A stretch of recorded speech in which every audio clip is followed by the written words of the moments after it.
Hi friends, welcome to మన Bommarillu. Upcoming రివ్యూలోకి వెళ్ళిపోదాం. అపూర్వ గగన్ ద్వారా అన్ని నిజాలు తెలుసుకుంటుంది కదా. నక్షత్ర గగన్ దగ్గరికి వెళ్ళినట్లు, నువ్వు నా ప్రేమని కాదంటే నేను చచ్చిపోతాను బావా అని చెప్తే కేవలం బెదిరిస్తుందేమోనని అక్కడి నుండి తిరిగి చూడకుండా వచ్చేసిన విషయం, ఇంకా మార్నింగ్ అయ్యేసరికి ఇలా తను పైనుండి కింద పడిపోయిందనే విషయం, ఇవన్నీ ఇంకా అపూర్వకి చెప్తాడు గగన్. చూడు గగన్, నీకు చేతులెత్తి నమస్కారం పెడతాను. ఈ విషయాలేవి నువ్వు ఆయనతో చెప్పొద్దురా. చెప్తే మాత్రం ఆయన నక్షత్రం చంపేస్తాడు. ప్లీజ్ గగన్, నాకు ఇదొక్క సహాయం చేయి. నాకు మాట ఇవ్వు గగన్. నువ్వు నువ్వు ఎప్పటికీ నిన్ను నక్షత్రం ప్రేమించిందనే విషయం చెప్పొద్దురా అని ఇంకా పాపం చాలా బ్రతిమలాడుతూ ఉంటుందన్నమాట ఫర్ ద ఫస్ట్ టైం అపూర్వ. ఇంకా అపూర్వకి మాట ఇవ్వడు గగన్. బట్ శరత్ చంద్ర గగన్ని అపార్థం చేసుకొని నీ వల్లే నా కూతురు ఈ పరిస్థితిలో ఉందని బాగా గగన్ని కొట్టి గగన్ని చంపేయాలని ఇంకా ప్రయత్నిస్తూ ఉంటాడు శరత్ చంద్ర. కానీ ఒక్క మాట కూడా మాట్లాడకుండా అలా ఇంకా పాపం నించొని ఉండిపోతాడు గగన్. అది చూసి అపూర్వకే చాలా జాలేస్తుంది. ఇదంతా చూస్తున్న భూమి కూడా చాలా బాధపడుతూ ఉంటుంది. రేయ్, నా కూతురు ఇలా ఉండడానికి కారణం నువ్వే అని తెలిసిందో నిన్ను ప్రాణాలతో వదిలిపెట్టను అని చెప్పి వార్నింగ్ ఇచ్చి అక్కడి నుండి వెళ్ళిపోతాడు శరత్ చంద్ర. ఇంకా పాపం గగన్ చేతికి అయిన గాయానికి కట్టు ఇచ్చుకుంటూ ఉంటాడు గగన్. అప్పుడే భూమి గగన్ దగ్గరికి వస్తుంది. భూమి గగన్ వైపు పాపం చాలా ప్రేమగా చూస్తూ ఉంటుంది. గగన్ కూడా భూమి వైపు ప్రేమగా చూస్తూ ఉంటాడు. ఏవండి, మీ చేతికి అని భూమి అనేలోపు, అవును, నా చేతికి గాయమైంది. ఇది కేవలం నా చేతికే అయింది భూమి. కానీ నువ్వు నా మనసుకి గాయం చేశావు. అది నేను ఎంత చెప్పినా తక్కువే. అందుకే ఎవ్వరికీ చెప్పకుండా నాలో నేనే ఈ గాయాన్ని దాచుకుంటున్నాను. నువ్వు చేసిన గాయంతో పోలిస్తే ఇది చాలా చిన్నది భూమి. నువ్వు నా ప్రేమని ఒకవేళ ఒప్పుకుని ఉండుంటే అసలు ఈ పరిస్థితి వచ్చేదే కాదు. దీనికి కారణం నేను నిన్ను ప్రేమించానని నేను వేసుకున్న అపోహనే. అయినా మీ నాన్న నన్ను చంపేస్తాడేమోనని నువ్వు భయపడుతున్నావా భూమి? భయపడద్దు. నా గురించి ఆలోచించాల్సినంత అవసరం నీకు ఉండదు భూమి. ఎందుకంటే నువ్వు నన్ను ప్రేమించట్లేదు కదా అని ఇంకా పాపం గగన్ అక్కడి నుండి వెళ్ళిపోతాడు. గగన్ మాటలకి భూమి పాపం చాలా హర్ట్ అవుతుంది. ఇంకా భూమి ఏడుస్తూ ఉంటుంది. అప్పుడే చెర్రీ భూమి దగ్గరికి వస్తాడు. మువ్వా, ఏమైంది మువ్వా అని అడుగుతాడు. ఇంకా కన్నీళ్ళు తుడుచుకుంటుంది పాపం భూమి. మువ్వా, మావే పిలుస్తున్నారు, నిన్ను రమ్మని చెప్తున్నారు అని అంటాడు చెర్రీ. ఇంకా కన్నీళ్ళు తుడుచుకొని భూమి శరత్ చంద్ర దగ్గరికి వెళ్తుంది. శరత్ చంద్ర భూమి వైపు చూస్తూ, అమ్మ భూమి, నక్షత్ర కండిషన్ చాలా క్రిటికల్గా ఉంది అని చెప్తున్నారు. దత్తత కార్యక్రమాన్ని మధ్యలోనే ఆపేసి నీకిచ్చిన మాటను నేను తప్పాను, నన్ను క్షమించమ్మా అని అంటారు శరత్ చంద్ర. నాన్న, నీకు మేము ముందే చెప్పాను, మీరు నన్ను నాన్న అని పిలవనిచ్చారు, ఇది నాకు చాలు, దత్తత కార్యక్రమం ఏమీ అక్కర్లేదు అని. అయినా ఇప్పుడు నక్షత్ర చావు బ్రతుకుల్లో ఉంది. తన్ని ముందు పట్టించుకోవాలి, కానీ నా దత్తత ఏముందిలే నాన్న, ఇంకో ముహూర్తం పెట్టుకుంటే ఇంకొకసారి చేసుకోవచ్చు అని చెప్తుంది భూమి. మీరు ఏమి కంగారు పడకండి నాన్న. అపూర్వ గారు, మీరు కూడా బాధపడకండి. నక్షత్ర కోలుకుంటుంది, ఖచ్చితంగా కోలుకుంటుంది అని అపూర్వకు కూడా భుజం తట్టి ధైర్యం చెప్తూ ఉంటుంది భూమి. ఇంకా భూమి వైపు అలా చూస్తూ ఉంటుంది అపూర్వ. అప్పుడే డాక్టర్ మళ్ళీ బయటికి వస్తారు. డాక్టర్ ఇప్పుడు చెప్పండి డాక్టర్, నా కూతురికి కొంచెమైనా చలనం వచ్చిందా చెప్పండి డాక్టర్ అని అడుగుతుంది అపూర్వ. చూడండి, తలకి బలమైన గాయం తగలడం వల్ల మేము ముందు ట్రీట్మెంట్ ఇచ్చాం. బట్ ఇప్పుడు మళ్ళీ బ్లీడింగ్ అనేది స్టార్ట్ అయింది. కాబట్టి తనకి సంబంధించిన బ్లడ్ గ్రూప్ అనేది ఖచ్చితంగా ఇవ్వాలి. మా దగ్గర ఆ మొత్తం రిజర్వ్స్ అన్నీ అయిపోయాయి. కాబట్టి మీరే బ్లడ్ని అరేంజ్ చేసుకోవాలి. It's B negative blood, so try it అని చెప్పి డాక్టర్ అక్కడి నుండి వెళ్ళిపోతారు. ఇంకా ఒక్కసారిగా పాపం బాధపడుతుంది అపూర్వ. B negative. ఇప్పుడు బి నెగిటివ్ ఎవరికుంది? బావా, నాది ఆ బ్లడ్ గ్రూప్ కాదు, నీది ఆ బ్లడ్ గ్రూప్ కాదు, ఇప్పుడు ఏం చేయాలి బావా అని ఏడుస్తూ ఉంటుంది ఇంకా అపూర్వ. అప్పుడే ఇంకా శరత్చంద్ర, చెర్రీ నువ్వు వెంటనే బి నెగిటివ్ బ్లడ్ గ్రూప్ ఎక్కడుందో వెతికి వాళ్ళని ఎంత డబ్బైనా ఖర్చు పెట్టి బ్లడ్ ప్యాకెట్స్ తీసుకొనిరా అని చెప్పి చాలా బాధపడుతూ ఉంటారు శరత్చంద్ర. చెర్రీ ఒక్క నిమిషం అని అంటుంది భూమి. ఇంక పాపం చెర్రీ ఆగిపోతాడు. అంకుల్, నాది బి నెగిటివ్ అంకుల్, నేను నక్షత్రకి బ్లడ్ ఇస్తాను అని అంటుంది. ఒక్కసారిగా అపూర్వ షాక్ అయిపోతుంది. అదంతా చూస్తున్న గోరింటాక్ పిన్ని కూడా షాక్ అయిపోతుంది. ఇంకా అలా సిస్టర్ దగ్గరికి వెళ్ళి, సిస్టర్ నాది బి నెగిటివే, నా బ్లడ్ తీసుకోండి అని ఇంకా సిస్టర్ వెనకాల వెళ్తూ ఉంటుంది. అలా ఇంకా తనైతే ఇంకా భూమిని చూసి అలా ఉండిపోతుంది అపూర్వ. పక్కనే ఉన్న గోరింటాక్ పిన్ని, అమ్మాయి ఏదో అనుకున్నానమ్మాయి, నిజంగా మంచివారికి స్వార్థపరులకి తేడా ఏంటి అనేది నాకు ఇవాళ కళ్ళకు కట్టినట్టు కనిపించిందమ్మాయి. భూమి ఎంతటి ఆకాశంలో ఉందో, మీరు ఎంత పాతాళంలో ఉన్నారో ఈ ఒక్క సిచ్యువేషన్తో తెలిసిపోయిందమ్మాయి. ఒకవైపు భూమి తన కన్న తండ్రి ప్రేమ కావాలి అని, ఎక్కడ తన తండ్రి తన ప్రేమించిన వాడితో వెళ్ళిపోతాడోనని ప్రేమించిన వాడినే దూరం చేసుకుంది. కానీ నీ కూతురు నా కన్న తల్లిదండ్రులు లేకపోయినా పర్లేదు, నేను ప్రేమించిన వాడితో వెళ్ళిపోతాను అని వాడి కోసం చావడానికి సిద్ధపడింది. ఇప్పుడు నువ్వు భూమికి ఎంత అన్యాయం చేశావు, ఎప్పుడెప్పుడు దాన్ని చంపేద్దామా అని చూసావు. నీతో పాటు నేను కూడా ఎప్పుడెప్పుడు భూమిని ఇరికిద్దామా చంపేద్దామా అని చూసాం. కానీ ఇప్పుడు నీ కూతురు ప్రాణాలు కాపాడడానికి భూమినే తన రక్తాన్ని దానం చేస్తుంది. నిజంగా ఆ శోభాచంద్ర గారిని నేను చూడలేదు, కానీ నిలువెత్తు మంచితనానికి పుట్టిన బిడ్డలా ఉంది ఈ భూమి. అందుకే అల్లుడు గారు పాపం ఆ మహాతల్లిని మర్చిపోలేకపోతున్నారు అని అంటుంది గోరింటాక్ పిన్ని. పిన్ని, నువ్వు చెప్పినవన్నీ నిజాలే పిన్ని, నిజమే. ఈ స్థానంలో నేనున్నా, నా కూతురు ఉన్నా ఇలా నా శత్రువుల కోసం రక్తాన్ని ఇవ్వను. నాకు తెలుసు పిన్ని, ఆ భూమి చాలా మంచిదని. కానీ ఆ భూమి బ్రతుకుండడం నా భవిష్యత్తుకి, నా కూతురు భవిష్యత్తుకి మంచిది కాదు పిన్ని. ముందు మన గురించి మనం ఆలోచించుకోవాలి, మన పిల్లల గురించి మనం ఆలోచించుకోవాలి, తర్వాతే ఎవరి గురించి అయినా ఆలోచించాలని నేను చిన్నప్పటి నుండి వేసుకున్న శాసనం అది. నా కోసం, నా కూతురి కోసం, నా ఆస్తి కోసం నేను ఏదైనా చేస్తాను పిన్ని, ఏదైనా చేస్తాను. కాబట్టి నువ్వు చెప్పినవి నిజాలైనా ఆ భూమి చావాలనే కోరుకుంటాను అని చెప్పి అపూర్వ అక్కడి నుండి వెళ్ళిపోతుంది. ఇంకా గోరింటాక్ పిన్ని మాత్రం ఈ అపూర్వ మాటలు విని పాపం బంగారం లాంటి పిల్లని ఇన్ని రోజులు అపార్థం చేసుకున్నాను, ఈ అపూర్వతో పాటే అది కూడా నాశనం అయిపోవాలని కోరుకున్నాను. కానీ ఇవాటి నుండి నేను అలా ఆలోచించను, నేను భూమి వైపే ఉంటాను అని గోరింటాక్ పిన్ని డిసైడ్ అవుతుంది. ఇది ఇలా ఉండగా గగన్ పాపం ఇంకా అలా ఆలోచిస్తూ చాలా బాధపడుతూ ఉంటాడు. గగన్ ఫ్రెండ్ చందు, గగన్ నువ్వు ఇంకా ఇంటికి వెళ్ళడం మంచిది గగన్, ఇక్కడ ఉంటే మళ్ళీ ఏ ప్రాబ్లమ్స్ వస్తాయో అని నాకు టెన్షన్గా ఉంది. నువ్వు ఫస్ట్ ఇంటికి వెళ్ళు, ఇక్కడ జరిగిందంతా నేను చూసుకుంటాను అని చెప్పి ఇంక చెప్తాడు చందు. వద్దురా, నువ్వు చూసుకుంటే మళ్ళీ ఏదైనా ప్రాబ్లం వస్తే అని అంటారు.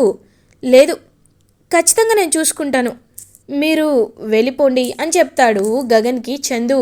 ఇంకా గగన్ అలా ఇంటికి చేతికి బ్యాండేజ్తోనే బయలుదేరుతాడు.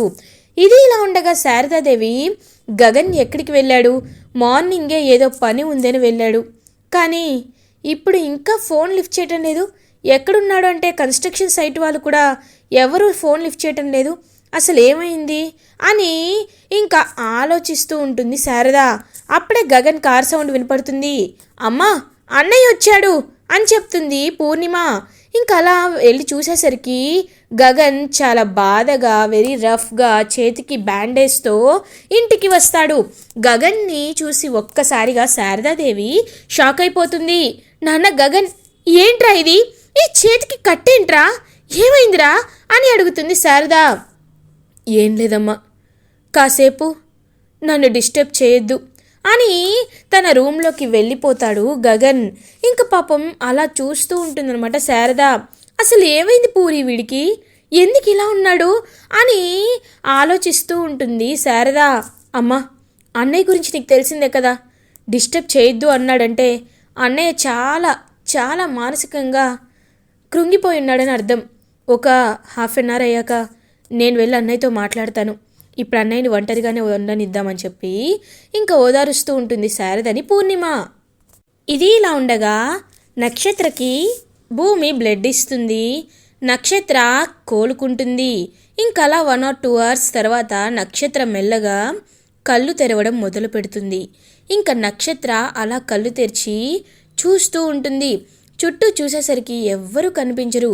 ఇంకా వెంటనే డాక్టర్, చూడండి తనకి స్పృహ వచ్చింది, కొంతమందే వెళ్ళి మాట్లాడండి, తన్ని ఎక్కువగా డిస్టర్బ్ చేయొద్దు, ఇప్పుడే తనకి కాస్త బెటర్గా ఉంది, సో తను టెన్షన్ పడే మాటలు మీరు చెప్పొద్దు అని చెప్తారు. ఇంకా వెంటనే బావా నేను వెళ్తాను బావా అని అపూర్వ నక్షత్ర దగ్గరికి వెళ్తుంది. ఇంకా నక్షత్ర అలా వెళ్ళి వాళ్ళ మమ్మీని చూస్తూ ఉంటుంది. నక్షత్ర నక్షత్ర అని చుట్టూ ఇంక తన వైపు చూస్తూ పాపం నక్షత్రని ప్రేమగా తలనిమురుతూ ఉంటుంది అపూర్వ. మమ్మీ అని అంటుంది నక్షత్ర. ఎందుకమ్మా, ఎందుకు ఇలా చేసావు? నీకు ఆ గగన్ గాడి కంటే మంచి సంబంధాన్ని నేను తీసుకువస్తానని చెప్పాను కదమ్మా, అయినా ఎందుకు ఇలా నీ ప్రాణం మీదకి తెచ్చుకున్నావు? ఆ గగన్ గాడిలో ఏముంది? వాడు ఏమంత గొప్పవాడని? వాడంటే అసలే మీ నాన్నకి పడదు. ఇవాళ మీ నాన్నని మీ నాన్న వాడిని చంపేయాలనుకున్నారు తెలుసా? అంతటి శత్రువులు, అలాంటిది వాడిని ఎందుకు ప్రేమిస్తున్నావు అని అడుగుతుంది అపూర్వ. మమ్మీ, ప్రేమ అనేది ఒకరిపైన పుడుతుందని మనం చెప్పలేం మమ్మీ, నాకెందుకో తెలీదు, నాకు గగన్ బావ అంటే ఎంతో ఇష్టం. మొదట్లో బావపై పంతం ఉండేది, తర్వాత అది ప్రేమగా మారింది. బావ నన్ను ప్రేమించట్లేదు అనే మాటే నేను తట్టుకోలేకపోయాను. బెదిరించేనా, బ్రతిమాలైనా, ఏం చేసైనా బావని దక్కించుకోవాలనుకున్నాను. అందుకే వెళ్ళి మాట్లాడాను. కానీ బావ నన్ను కనీసం పట్టించుకోవట్లేదు. అందుకే చచ్చిపోతానని బెదిరించాను, చచ్చిపోదామని అనుకున్నాను అని అంటుంది నక్షత్ర. చూడు నక్షత్ర, నువ్వు ఏం చెప్పినా ఏం చేసినా ఈ విషయం మీ నాన్నకు తెలియకూడదు, తెలుసు కదా? బావకు తెలిస్తే ఏమవుతుందో? ఏదో ఒకటి చెప్పి ఆ గగన్ గాడి ప్రాణాల్ని, నీ ప్రాణాల్ని కాపాడుకో. ఇప్పుడు చెప్తున్నాను, ఆ గగన్ గాడికి నీకు పెళ్లి చేసే బాధ్యత నాది అని అంటుంది అపూర్వ. ఒక్కసారిగా షాక్ అయిపోతారనమాట ఇంకా నక్షత్ర. మమ్మీ, నువ్వు నిజం చెప్తున్నావా అని అంటుంది. అవును, నీ మమ్మీనే చెప్తున్నాను, నిజమే చెప్తున్నాను. ఆ గగన్ గాడి మంచితనం నాకు ఇవాళ తెలిసింది. నీ గురించి చెప్పొద్దు అంటే వాడు చెప్పచ్చు, కానీ చెప్పలేదు. వాడికి నీపై జాలుంది. ఆ జాల్ని ఎలా అయినా ప్రేమగా మారిస్తే నువ్వు సంతోషంగా ఉంటావు. నాకు నీ సంతోషం కంటే ఏది ఎక్కువ కాదు. కానీ ఈ విషయం మీ నాన్నకు తెలియకూడదు. మీ నాన్నని లోపలికి పిలుస్తాను, ఏదో ఒకటి చెప్పు అని ఇంకా అపూర్వ. బావా, మీతో నక్షత్ర మాట్లాడతానంటుంది బావా అని అంటుంది. అమ్మా నక్షత్ర అని శరత్చంద్ర నక్షత్ర దగ్గరికి వెళ్తాడు. డాడీ అని అంటుంది నక్షత్ర. ఏమైందమ్మా, అసలు ఏంటిదంతా? ఆ గగన్ గాడే నిన్ను చంపాలని చూశాడు కదా, నిజం చెప్పమ్మా, నువ్వు నిజం చెప్పు, వాడిని ఇప్పుడే అని అంటారు. డాడీ, లేదు డాడీ, గగన్ బావా అసలు సంబంధమే లేదు డాడీ, ఆయన నన్ను చంపాలనుకోవడం ఏంటి? అలాంటిదేమీ లేదు. నేనే కాస్త నిద్రమత్తులో ఉన్నాను, పైనుండి కింద జారి పడ్డాను, తెలియకుండా దెబ్బ తగిలింది, అంతే డాడీ, అంతకుమించి ఏమీ లేదు అని చెప్తుంది నక్షత్ర. అమ్మ నక్షత్ర, నువ్వు ఎవరి దగ్గర భయపడాల్సిన అవసరం లేదు, నువ్వు చెప్తుంది నిజమా అని అడుగుతారు శరత్చంద్ర. డాడీ, నేను నిజమే చెప్తున్నాను, నిజంగా ఇందులో గగన్ బావకి ఎలాంటి సంబంధం లేదు అని చెప్తాడు. ఇంక వెంటనే అలా ఇంకా సైలెంట్ అయిపోతారనమాట. వెంటనే ఇంకా తనైతే, సరేమ్మా, వాడి గురించి ఆలోచించి నీ మైండ్ పాడు చేసుకోవద్దు, నువ్వు సంతోషంగా ఉండాలి, నాకు కావాల్సింది అదే. డాక్టర్, మా కూతుర్ని ఎప్పుడు డిశ్చార్జ్ చేస్తారు అని అడుగుతారు. తన్ని ఒక 1 డే, రేపు మార్నింగ్ కల్లా మీరు తీసుకువెళ్ళిపోవచ్చు, బట్ మేము చెప్పిన మెడిసిన్స్ అయితే మీరు ఖచ్చితంగా వాడాలి అని చెప్పి డాక్టర్ చెప్తారు. ఓకే డాక్టర్, ఖచ్చితంగా అని చెప్పి ఇంకా అలా అక్కడి నుండి వెళ్ళిపోతారు డాక్టర్. ఇంకా తన దగ్గరే ఉంటుందన్నమాట అపూర్వ. ఇది ఇలా ఉండగా చెర్రీ, భూమి కార్లో ఇంటికి వస్తూ ఉంటారు. భూమి పాపం గగన్నే తలుచుకుంటూ, గగన్ తనతో మాట్లాడిన మాటలు తలుచుకుంటూ చాలా బాధపడుతూ ఉంటుంది. మువ్వా మువ్వా అని పిలుస్తాడు. చెర్రీ అని అంటుంది పాపం భూమి. మువ్వా, నువ్వు దత్తత ఆగిపోయిందని బాధపడుతున్నావా అని అడుగుతారు. అవును చెర్రీ, బాధ ఉంటుంది కదా చెర్రీ, అందుకే బాధపడుతున్నాను అని గగన్నే తలుచుకుంటూ ఉంటుంది. చూడు భూమువా, ఎప్పటికైనా నువ్వు మా మావయ్య కూతురివే అవుతావు, నాకు ఆ నమ్మకం ఉంది మువ్వా, నువ్వేమీ బాధపడద్దు, నువ్వు బాధపడితే నేను బాధపడాల్సి వస్తుంది అని ఇంక ఓదారుస్తూ ఉంటాడనమాట చెర్రీ. చెర్రీ, భూమి ఇంటికి రీచ్ అవుతారు. అలా ఇంకా కృష్ణప్రసాద్ భూమి గురించే వెయిట్ చేస్తూ ఉంటాడు. అమ్మ భూమి అని అంటారు. మావయ్య మీతో మాట్లాడాలని చెప్పి ఇంకా పక్కకి వెళ్ళి ఏడవడం స్టార్ట్ చేస్తుంది భూమి. అమ్మ భూమి, ఏమైందమ్మా, ఎందుకు ఏడుస్తున్నావు అని అడుగుతారు. మావయ్య అని పాపం కృష్ణప్రసాద్ని హక్ చేసుకొని ఏడుస్తూ ఉంటుంది భూమి. మా భూమి, ఏమైందమ్మా, ఏమైంది అని అడుగుతారు. మావయ్య, ఇవాళ హాస్పిటల్లో చాలా పెద్ద గొడవ అయింది మావయ్య, ఇదంతా చూస్తుంటే అపూర్వకి దీనిలో సంబంధమేం లేదు మావయ్య, తందేమీ తప్పులేదు, ఆ గగన్ గారి కోసమే నక్షత్ర పైనుండి కిందికి దూకేసింది, అది నక్షత్రం అలా చేసినందుకు నాన్న గగన్ గారిని చంపైపోయారు, గగన్ గారు ఒక్క మాట కూడా మాట్లాడలేదు మావయ్య, గగన్ గారి పరిస్థితి చూస్తే నాకు చాలా బాధగా అనిపించింది మావయ్య అని ఇంకా చాలా బాధపడుతూ ఉంటుందన్నమాట భూమి. ఇదంతా తెలుసుకొని ఒక్కసారిగా షాక్ అయిపోతారు. అమ్మ భూమి, వాడు చిన్నప్పటి అంతేనమ్మా, అందరి కష్టాలు వాడి కష్టాలు అనుకుంటాడు, అందరి సుఖమే వాడి సుఖం అనుకుంటాడు. చిన్నప్పుడు నేనంటే ఎంతో ఇష్టం వాడికి, ఒక్కసారి నేను వాడిని కాదన్న తర్వాత జీవితంలో నా మొహం చూడలేదు, నువ్వు కూడా వాడికి అదే పరిస్థితిని తీసుకొచ్చావు, కానీ వాడినితో మాట్లాడుతున్నాడంటే వాడికి ఇంకా నీపై ప్రేమ పోలేదమ్మా, పోలేదు, వాడిని ఎలా అయినా తిరిగి మామూలు మనిషిని చేయాలమ్మా అని కృష్ణప్రసాద్ చాలా బాధపడుతూ ఉంటారు. ఇంక వెంటనే పాపం కన్నీళ్ళు తుడుచుకుంటూ పక్కకు వెళ్తుంది భూమి. ఇది ఇలా ఉండగా గగన్ భూమిని గుర్తు చేసుకుంటూ చాలా బాధపడుతూ ఉంటాడు. భూమి అలా చూస్తూ ఉండడం, శరత్చంద్ర తన్ని కొట్టడం, ఇదంతా గుర్తు చేసుకుంటూ చాలా ఇంక పాపం బాధపడుతూ ఉంటాడనమాట గగన్. అప్పుడే కరెక్ట్గా మళ్ళీ భూమి వేరే నెంబర్ నుండి, తన నెంబర్ నుండే కాల్ చేస్తుంది. ఎవరి అమ్మాయి అని కాల్ కట్ చేస్తాడు. మళ్ళీ కాల్ చేస్తూనే ఉంటుంది.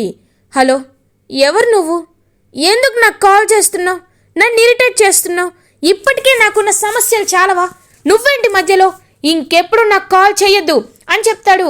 హలో హలో బాస్, ఆగు బాస్, ఎందుకంత కంగారు పడుతున్నావు, చూడు బాస్, నువ్వు అనుకోవచ్చు నేను నిన్నేదో దూరం నుండి చూసి ప్రేమిస్తున్నానేమోనని, కానీ కాదు బాస్, నువ్వెవరో నాకు బాగా తెలుసు, నేనెవరో కూడా నీకు బాగా తెలుసు, ఈరోజు నీ చేతికైన గాయం నీ గుండెకైందని కూడా నాకు తెలుసు అని అంటారు.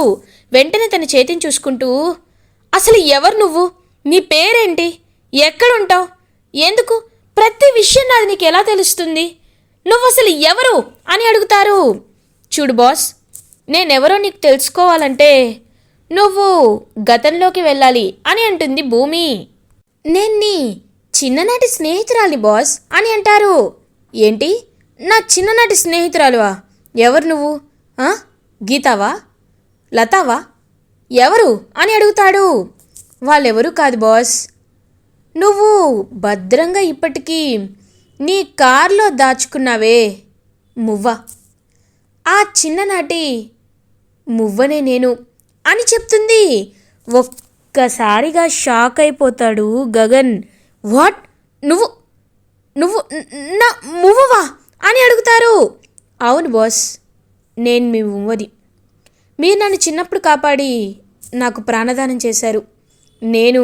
మీరు బాధలో ఉన్నారు కాబట్టి మీకు తిరిగి మీ సంతోషాన్ని ఇవ్వాలి అనుకుంటున్నాను. చూడండి బాస్, మీకు ఎవ్వరూ లేరనుకోకండి. మీ ప్రేమని ఎవరు రిజెక్ట్ చేశారు కాదనుకున్నారు అని అనుకోకండి. ఎప్పటికీ మీ ప్రేమ మీతోనే ఉంటుంది. నేను మిమ్మల్ని ప్రేమిస్తున్నాను బాస్, ఐ లవ్ యూ అని చెప్తుంది భూమి. ఇంకా చాలా హ్యాపీగా ఫీల్ అవుతాడు గగన్. ఇలా ఎపిసోడ్ ఎండ్ అవుతుంది. ఫర్దర్ ఎపిసోడ్ రివ్యూస్ ముందుగా మీకు కావాలి అనుకుంటే మా ఛానల్ని సబ్స్క్రైబ్ చేసుకోండి. Thanks for watching.